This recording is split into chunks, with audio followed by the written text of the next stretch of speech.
Hello, my name is Anthony Almagera. I'm a Freedom Debt Relief customer, and I'm replying to the email that was sent to me about to forgive my student loan debt.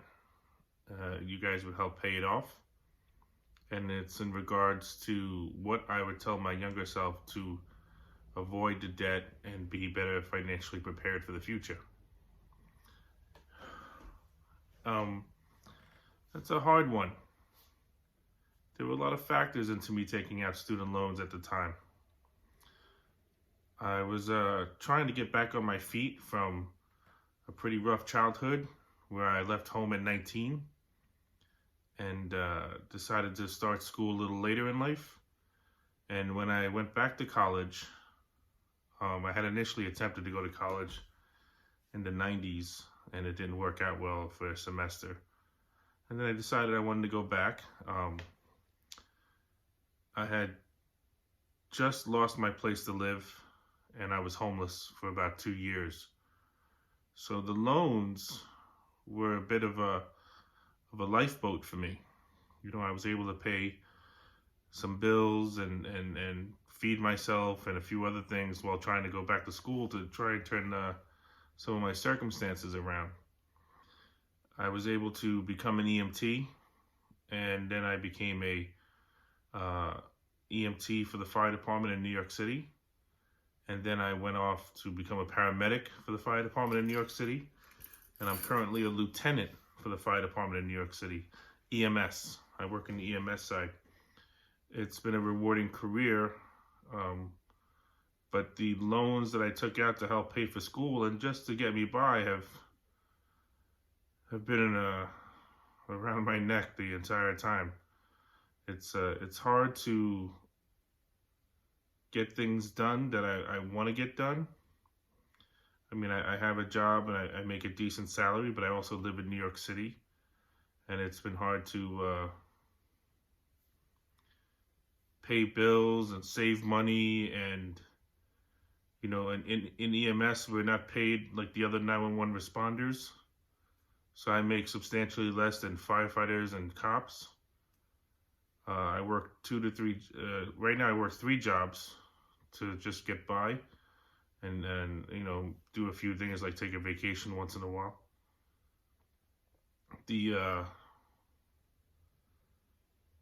I'll never be able to afford to buy a home in the city that I'm born and raised in, and also work for.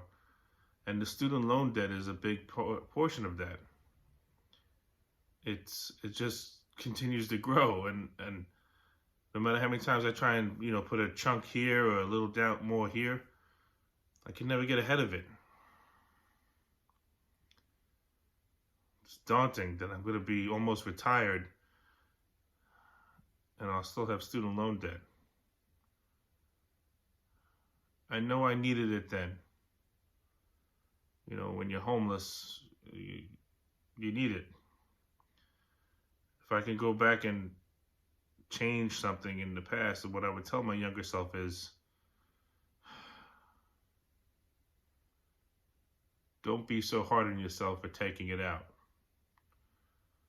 as you go along here. And that's what I am now. Every time I get that bill, I just shake my head because it's a reminder of the things that I went through while living in those situations. I took the money out, I make no excuses of if I missed a payment or why I'm still paying it. I think it's a wonderful opportunity that you guys sent the email to pay off my student debt if possible.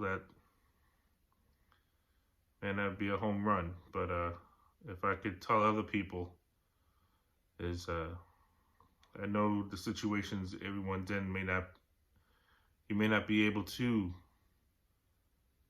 not take it out, but don't beat yourself up so much if you have to. If you need it, you need it.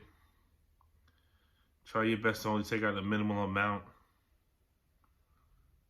Pay it back quickly. If you have the option to stay home while you're working after college, to pay it off as quick as possible. take it. I didn't have that option. And I'm 43. I'm going to be 43 years old in a couple of weeks, and I have an almost $80,000 student loan debt, and I have no idea how I'm going to get rid of it. You know, if you can avoid being like me with that, then it'll only benefit you. You'll be able to do other things in life that I wasn't able to. So if I was to go back in time and tell my younger self, maybe I would adjust what I took out to try live a little bit more minimally. And also to, as you get older, Anthony, don't beat yourself up so much for having this debt. You really didn't have a lot of options then. Anyway, I hope people can watch this video and learn a little from it. If it helps them, great. If you guys decide to say that Anthony, we're going to take care of the student debt for you, I'll make sure I pay it back in some other way, through charity or organizations or something along those lines. I do that now to the best of my ability, and I'll continue to do so. Anyway, stay well, everyone, and thank you for your consideration.